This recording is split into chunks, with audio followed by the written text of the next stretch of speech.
Just so you know, we've had some inquiries about the trucks that have arrived at the elementary school. There are moving trucks, moving vans. As I told you, we're going to maintain the security of that facility indefinitely. In doing so, we are going to, this time, allow the school system to move the furniture to the next location, the building that's going to be utilized to continue education of the children K through 4. That information will come from the Board of Education and school superintendent as appropriate on their website. We are still guarding and will continue to guard both scenes as crime scenes, as we've indicated this morning. Again, that will go on indefinitely. Regarding the funeral services, as you know, they're being planned and being publicized by the families in the funeral homes. A couple things we want to restate. Each family has their liaison trooper that will maintain contact and be with them. And in addition, both Newtown State Police and surrounding police departments are lending assistance to each funeral service so it goes unscathed. Again, I have to ask and plead, and literally the word is plead. Families are grieving, and many of the families have asked to please afford them their privacy as they go through this terrible, terrible tragedy that they're dealing with. I've been asked, the lieutenant with me has been asked to pass that on to you as clearly and as concisely as possible. It's the best way I can do it.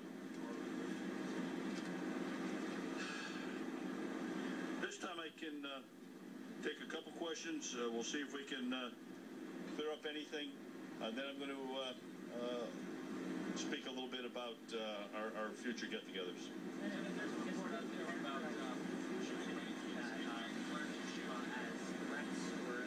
Correct.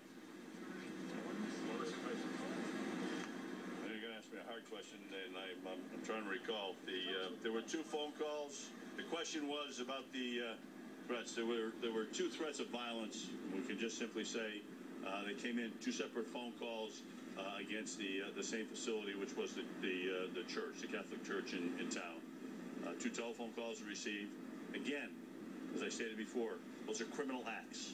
Those are acts that are being thoroughly and completely investigated, and follow-up will be done by either state and or federal authorities relative to any threats of that nature that someone set forth. Those are what I meant by 2 threats, okay? Next, please.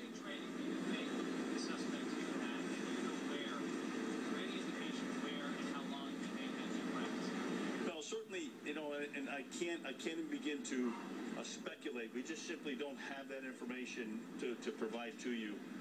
As I've stated numerous times, we definitely are peeling that onion back layer by layer. We'll know all that information.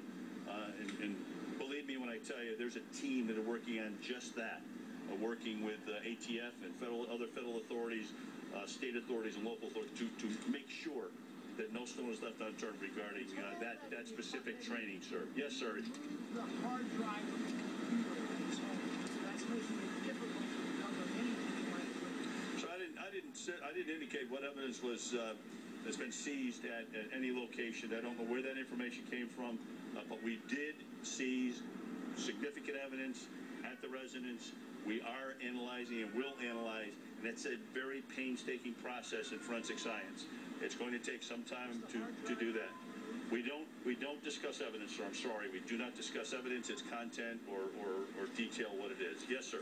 Can you clarify just a couple of things? Yes, sir. You said earlier there were 2 people who were shot and survived. That's correct, sir. 2 people shot and survived. Do you know what location of the school?